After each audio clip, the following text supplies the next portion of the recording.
the time MMD spent elsewhere, but the lanes have been swapped in. Caitlyn has a ton of items right now, 143 minions, BF Sword plus Azeel plus the Zerk Greaves. He is the point of power, and they're pushing with him.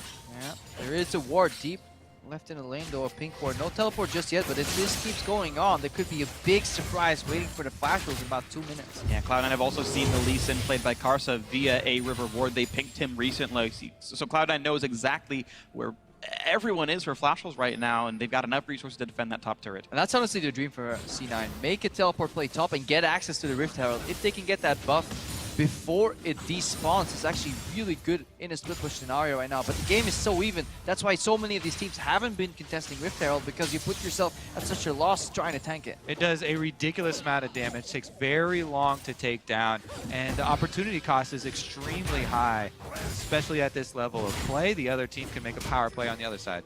Let's see if those power plays start happening right now. It's just Sword Art going to recall back and wait as NL plays more defense on his side of the map. Impact taking a scuttle, shouldn't be contested, and yeah, he's going to get that, secure more vision for himself as he continues trying to split push against MMD. You can see Karsa is going down towards the bottom side though. They're going to try and prey on Impact's aggressive tendencies. They might be able to. Here's the knockup. Here's going to be the rest of the damage. It's releasing, kicks him around. The big Gnar comes through and he's going to flash to try to get away. The skill shots will come up soon. There's the flash. He's going to get the follow, and he dodges the stun. Beautiful by Karsa, getting the kill on the Impact. Very, very crisp play there from Karsa. Well-deserved kill. They do commit a lot for it, and Cloud9 are actually multiple people shopping, so they don't get anything back. Yeah, Flash Rules had no faith in Karsa's sidesteps right there, because both Realm Orbs seem to be used and the Abyssal Voids from Tom Kens just for a single pick-off. So Impact, he still died, but he wasted a lot of resources right there. C9 couldn't cross-map though. They were waiting in the brush for nobody to face check.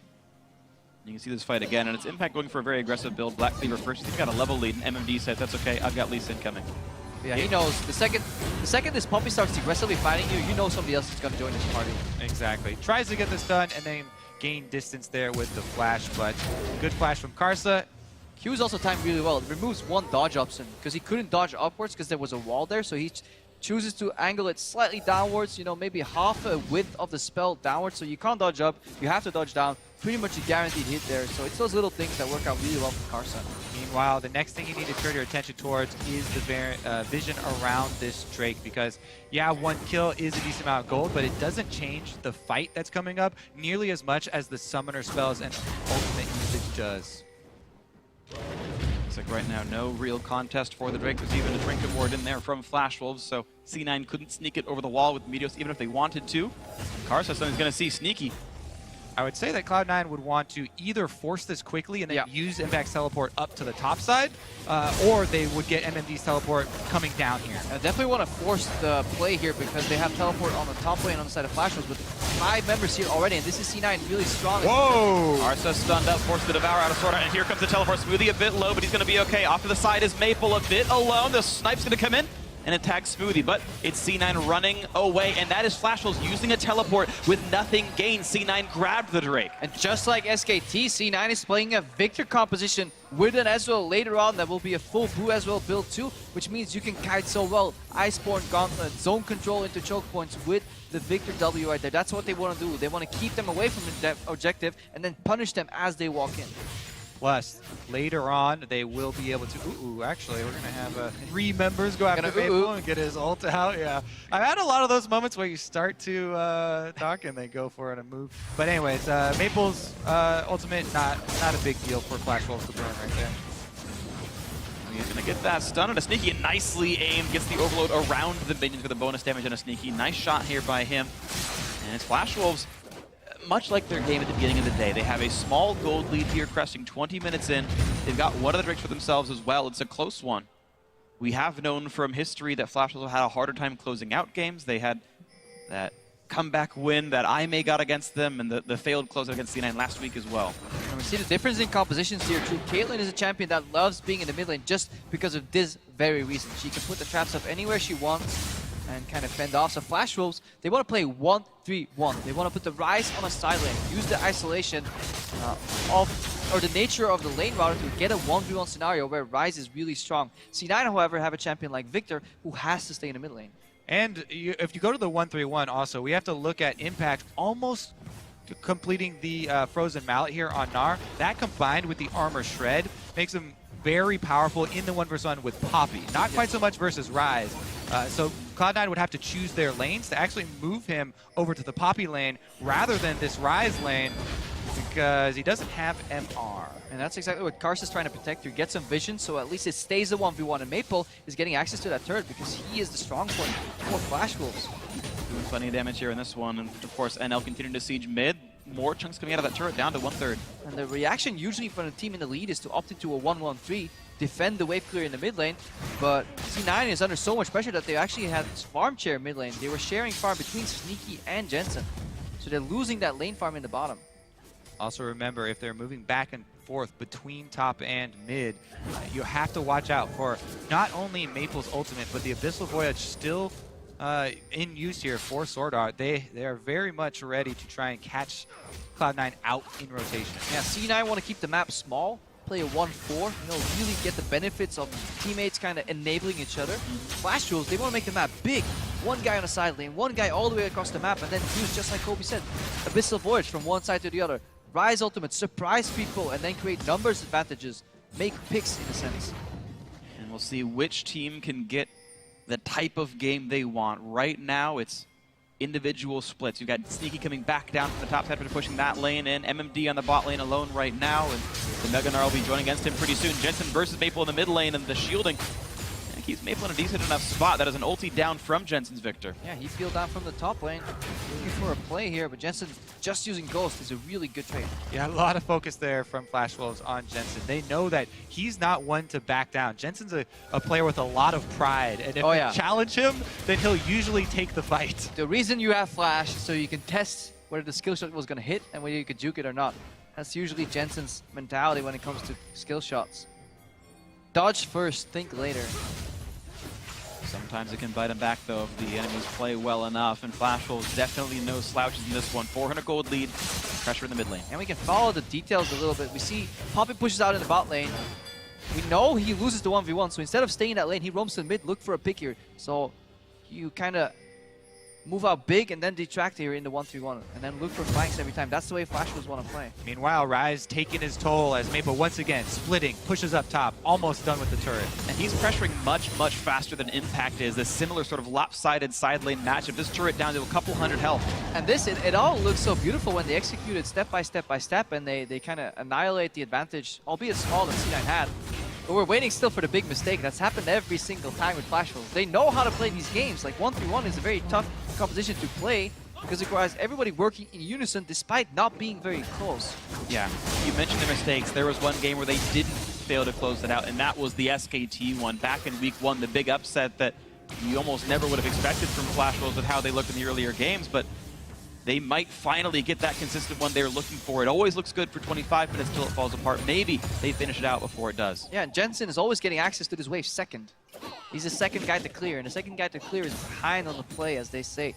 And the bot lane, because the map is so split, nobody's going to kill MMD. It takes a while to die in a top lane fight. We all know that. So all he has to do is clear out the wave and back off. He's never really want to see Impact anymore, and Impact can't use that 2-item spike right now. So the stalling is essentially working out decently for Flash Wolves. And as they stall, the tension does build. Yeah. When both teams are, drawing the map out like this, the vision in between all the lanes is so important. We've already seen Impact be punished one time by Karsa.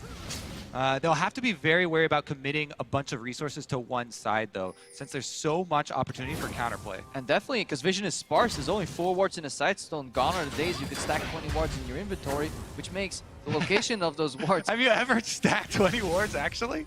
Probably like 10 or 14 back in the day. Nice. Achievement unlocked. Yep. Good old days. I don't think I've bought 20 wards total. All right, well, Ocean Drake on the menu here.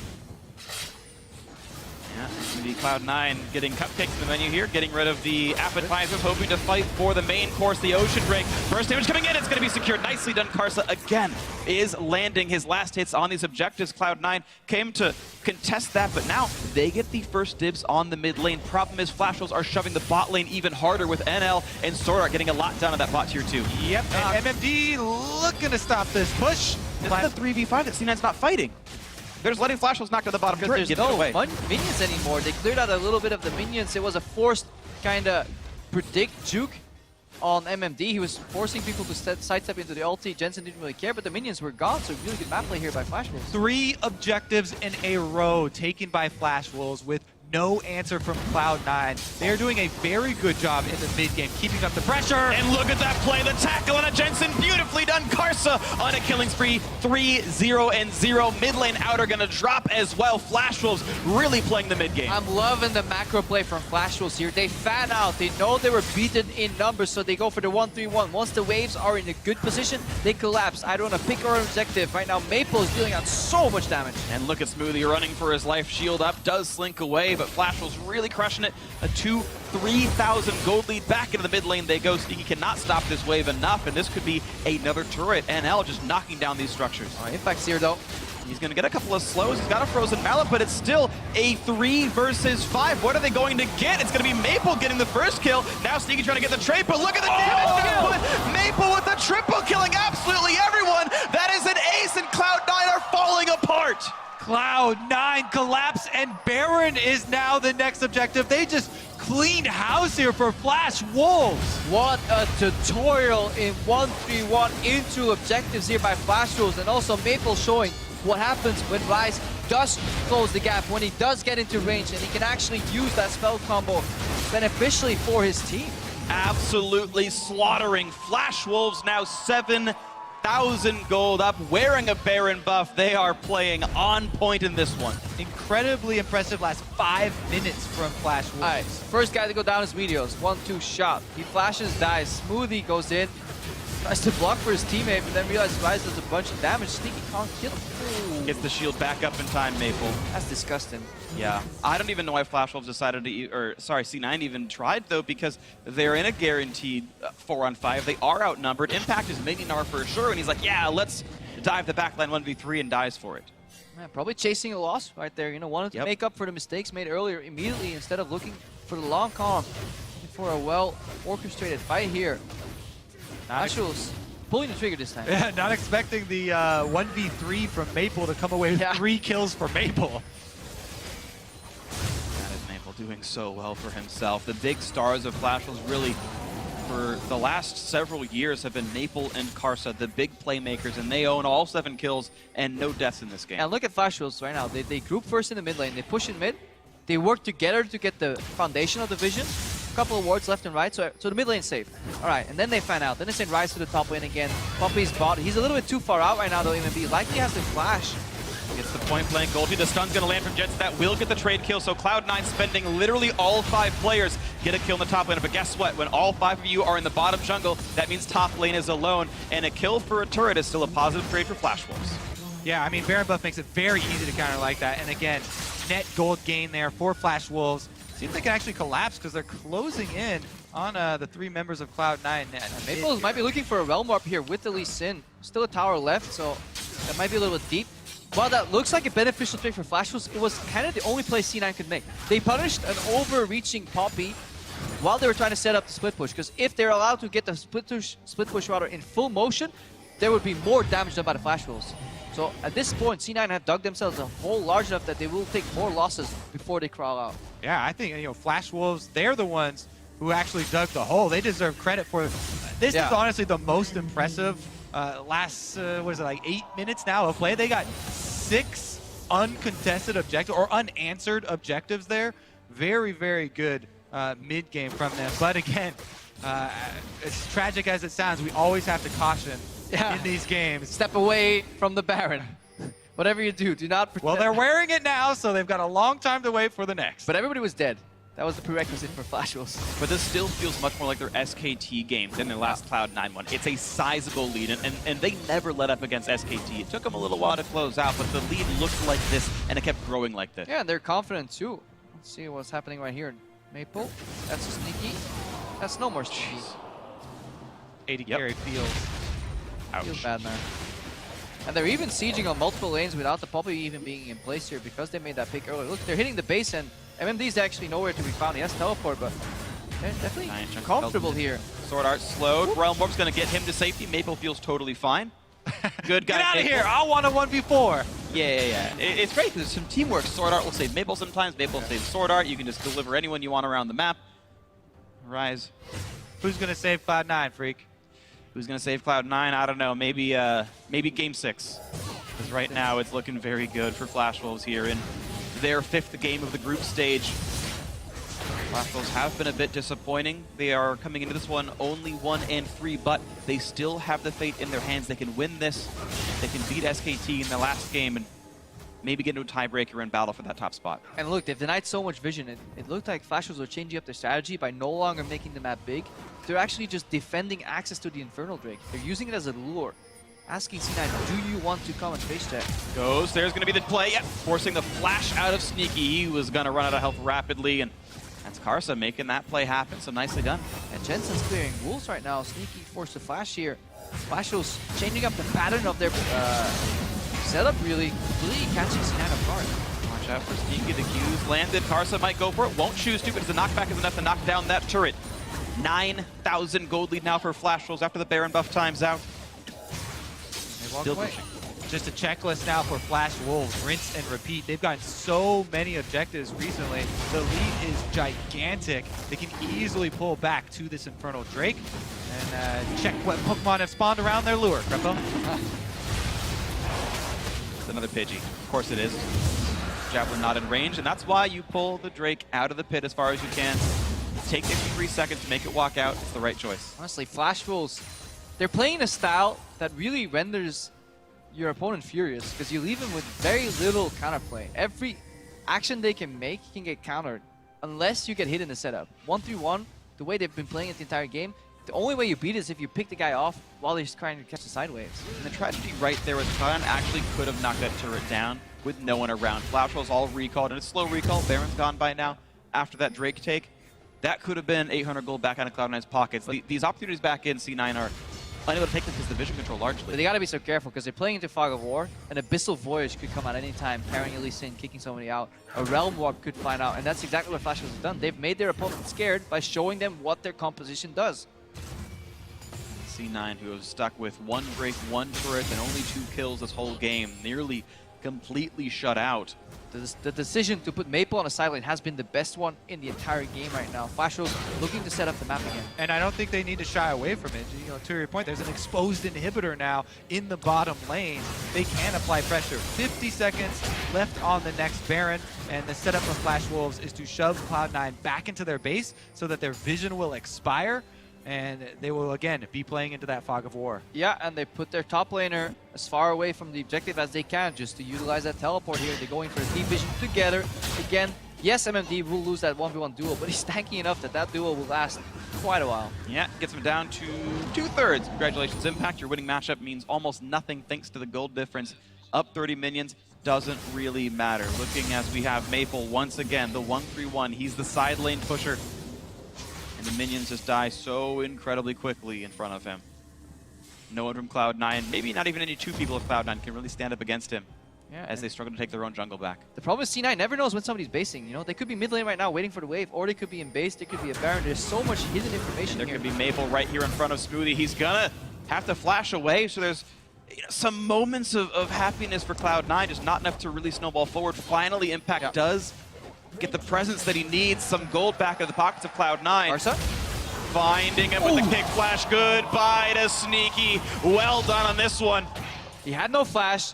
He only had Arcane Shift, so if you kick him far enough away from a wall, he can't actually get over. Now it's 4v5, and this was a reward for the vision they set up earlier. Despite C9 making the right move, attacking the weak, overextended side laner, a single pickoff gets made by Flash Wolves, results in a Baron. And the only option for Cloud9 is to turtle at the moment. They have to hope for Flash Wolves to make a very big mistake at the turrets. Sneaky dead for 20 more seconds, and they don't have very much damage to work with. Yeah, they can yield these outer turrets. They don't need them.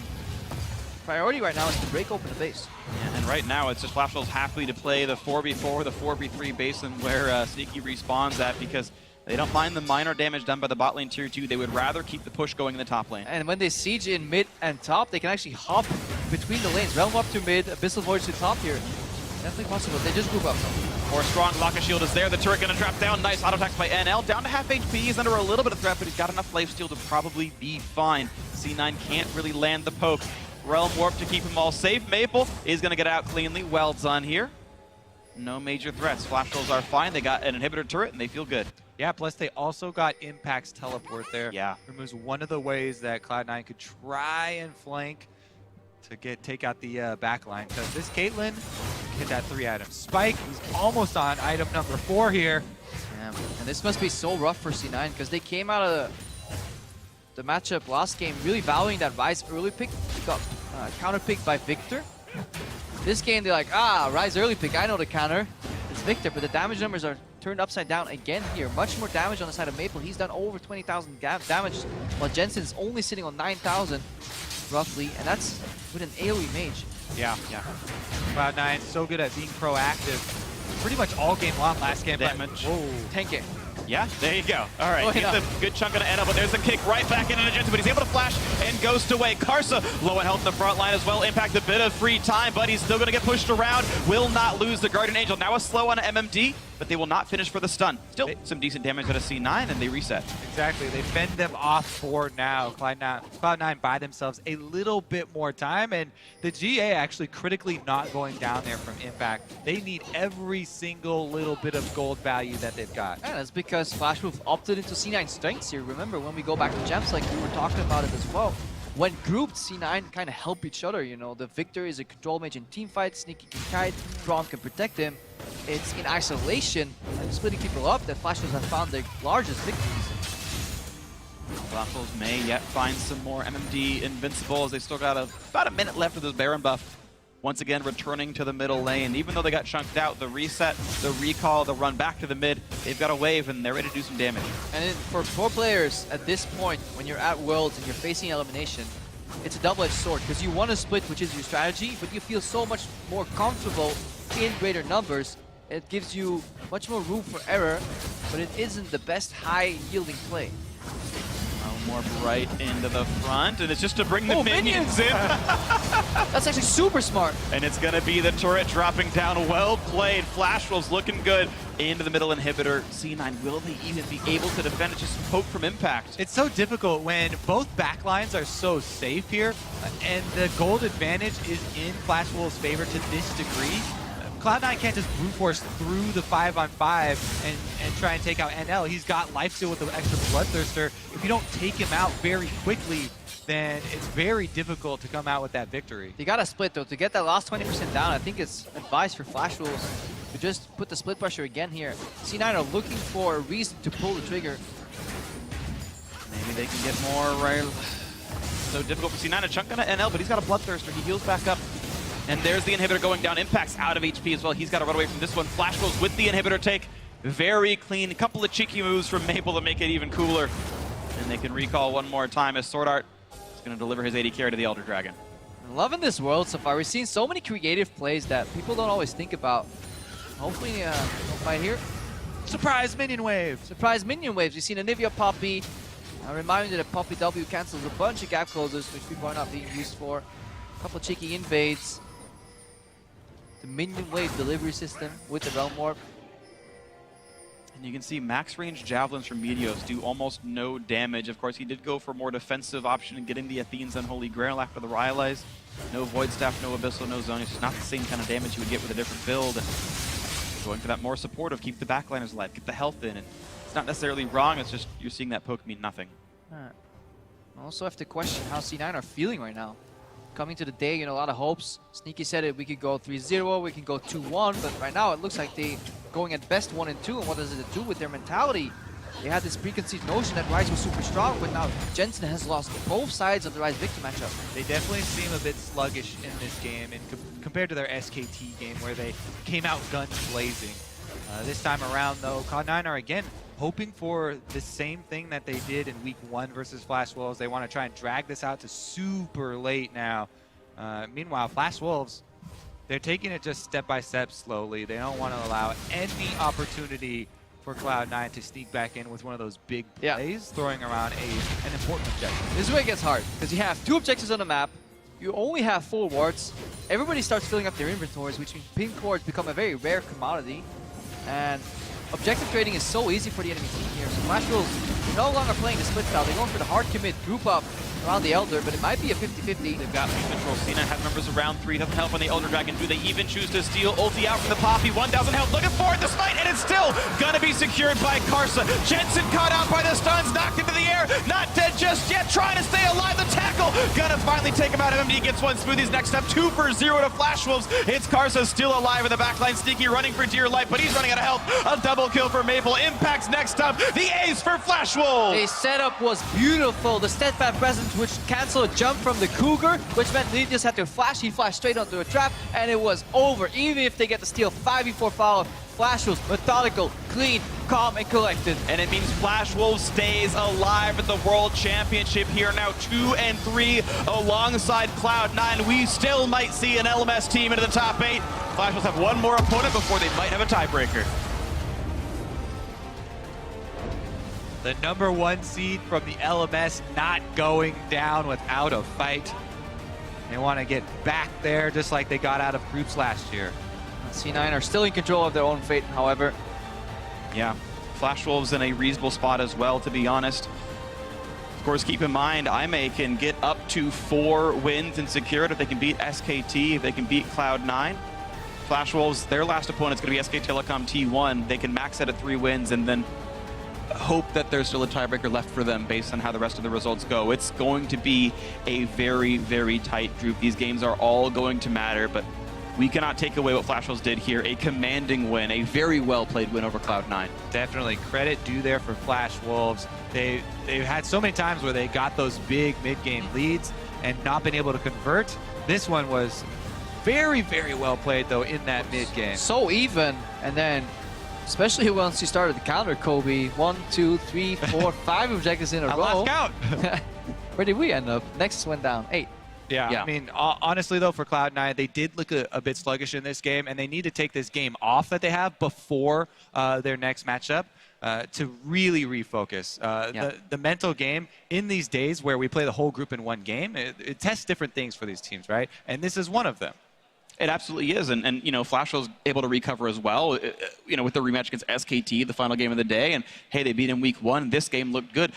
That Flash Wolves is the one that people remember. It's like, oh yeah, you know, they 2-0'd SKT in the group stage at MSI, they 2-0'd Rocks Tigers, then Coup Tigers at Worlds last year. Like, that Flash Wolves shows up sometimes, and the one against IMA shows up half the time. And especially the way they did it, like the European regional fanboy here in me was just so happy because Spice won so many games in a row with 1-3-1.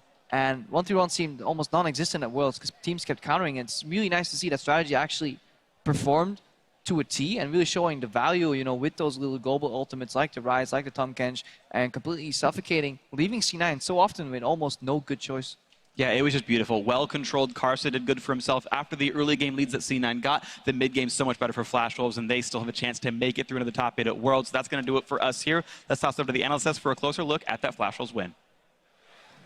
Thank you very much, gentlemen. Cloud9 going to be in a tough place here mentally after losing 2 games to start off the day. And Flash Wolves, what a way to rebound. I mean, you basically a very stark contrast from game 1 to game 3 of our day. Yeah, and especially this game, I think the big difference is that they have a split pusher in the side lane, which they can end games with. And that person was Maple on Rise. I think that makes a huge, tremendous amount of difference where they have 2 teleports and the person on the split push. 1-3-1 was the way to go. I honestly have no idea how that game even got to that stage. Nidalee out-tempoed the heck out of Lee Sin. Was able to go top, get first blood, was 2 camps up at one point, first blood, and there should have been no way back into this game. When you have a Gnar that ahead of a Poppy, that should like literally be lights out. But all of a sudden, Karsa just makes play after play after play, and then Maple 1v3s under a turret. I mean, this was a perfect nightmare for Cloud9. Yeah, the second that Flash Wolves got a grip in that by that pick onto Nidalee, it was just game over. Cloud9 seemed unable to look for any opportunities, and Flash Wolves just took all the ones that Cloud9 could have been able to come up themselves and just used that against themselves and got so far ahead. It was really great game by them. And not to take anything away from the Flash Wolves, but I think that play that you just highlighted there, the pickoff on Nidalee, which was an aggressive move by Meteos in the first place, to me is the story of Cloud9 so far today. They look like a solo queue team. They don't look together, right? Well, I mean, they're giving up objectives left and right around Dragons when they have compositions that could probably stand and fight. I think their control is like what I would really highlight. They don't know when they should be aggressive, and then they don't know when they shouldn't be aggressive. We saw in the game against SKT where, like, time and time again, just flash on the Zyra. She's already used double summoner spells, blow her up. They don't do it often enough with the Alistar. Then this game, when you should play passive because all of a sudden your Nari's massive and you stall out the other two lanes and let Impact go to work one more time, they're just incapable of doing that as well, and it all falls apart at the seams. Yeah, and then there I want to return to the good for Flash Wolves, which is that we had questions around, hey, their late game decision making. And here, once they had control of this game, they did not let it go. It was pretty smooth and steady, although it took some time, but they pretty cleanly won the game once they established a lead. Their answer was pretty much just to group together, and because they were so far ahead just from the regular laning phase and so strong in Maple particularly, they could just bulldoze anything. And I mean, they group 5 middle, were able to take that group 5 bottom, just straight up took that turret and took the objective. And once you are actually that strong enough to do that, then closing out the game is relatively simple. Yeah, and I just wish that Flash Wolves would pick for these later compositions. You know, NL has actually been